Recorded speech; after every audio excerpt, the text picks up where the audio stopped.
President Trump is meeting Russian President Putin in Alaska to directly push for a ceasefire in Ukraine and set the stage for a durable, long-term peace agreement.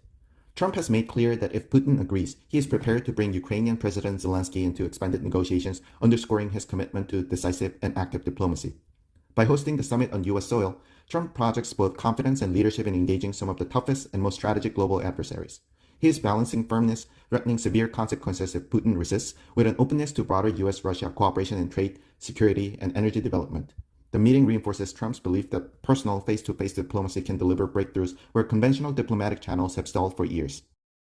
President Trump welcomed Russian President Putin to Alaska with a highly visible display of U.S. strength and ceremony, signaling America's global leadership role. While a final agreement was not reached, Trump successfully shifted the focus of negotiations from temporary ceasefires to the possibility of a comprehensive peace deal. The meeting underscored Trump's ability to engage directly with adversaries, elevating the U.S. as the indispensable power in talks while keeping new sanctions as leverage. Trump also moved to strengthen U.S. ties with Ukraine, announcing an upcoming White House meeting with President Zelensky and signaling readiness to offer stronger security guarantees. Though no immediate resolution emerged, Trump's strategy kept diplomatic channels open, projected U.S. power on the world stage, and positioned him to shape the path toward ending the war. NVIDIA CEO Jensen Huang lobbied in Washington and Beijing for months to protect tens of billions in chip sales to China amid escalating U.S.-China trade tensions. He convinced President Trump to allow exports of NVIDIA's H20 AI chip to China by offering up to $500 billion in U.S. investment, despite prior national security concerns. The deal led to reciprocal concessions from Beijing, including approval of a $35 billion U.S. chip software transaction and freezing a regulatory inquiry into NVIDIA. Trump initially demanded 20% of NVIDIA's China chip sales for the U.S. government, but settled at 15% after Huang argued tariffs would harm American chip production. While the H20 chip is less powerful, it remains vital for Chinese AI applications, and Huang is already preparing a more advanced, export-compliant chip for China.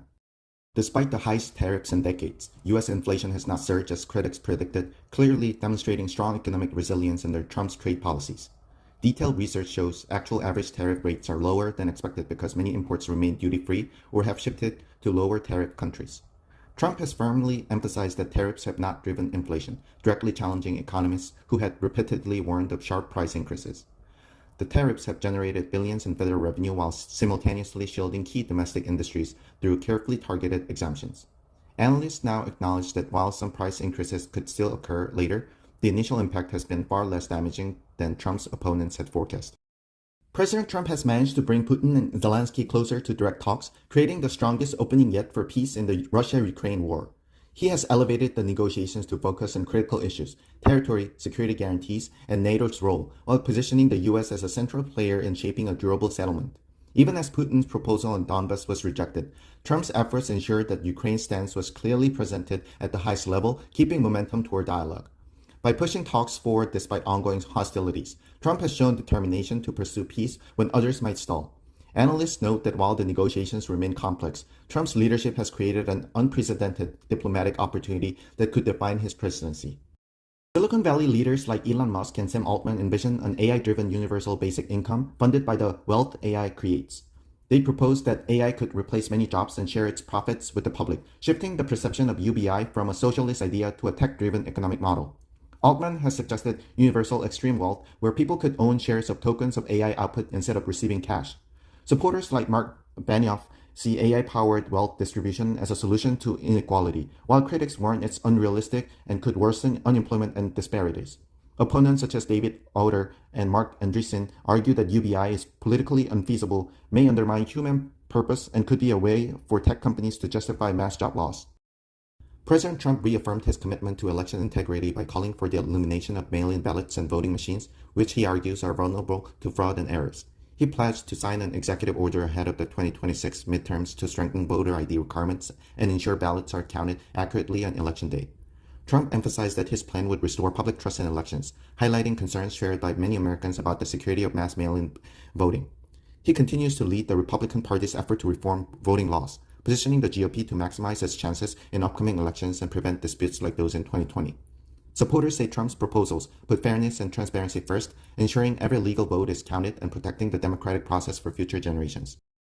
The U.S. job market remains resilient, with unemployment staying low despite slow hiring, showing stability under current policies. Even though hiring has slowed, businesses are keeping employees on, reflecting a strong labor retention trend that supports economic steadiness. Labor hoarding, companies holding onto workers, demonstrates cautious, responsible management, a principle reinforced by prior Trump-era economic strategies. Some hiring slowdowns reflect global trade uncertainties and past policy adjustments, highlighting the foresight of Trump's tariffs and protecting American industries. Despite weaker job growth in recent months, the economy's foundation remains solid, giving the Federal Reserve room to act prudently while benefiting from the groundwork laid during Trump's administration. Under President Trump's direction, ICE is aggressively expanding its deportation force, aiming to hire and train 10,000 new officers to enhance border security and enforce immigration laws. The training program in Georgia is rigorous, combining physical challenges, firearms instruction, and tactical exercises, ensuring officers are highly capable and mission-ready. ICE has streamlined recruitment requirements, allowing a wider range of applicants, which opens opportunities for motivated Americans to serve and strengthens the workforce. By increasing the instructor staff and modernizing training with practical tools like translation devices, ICE is efficiently preparing officers to meet ambitious arrest and deportation goals. Leadership maintains a strong commitment to high standards, balancing rapid hiring with careful oversight to ensure that new officers are competent, effective, and capable of keeping communities safe.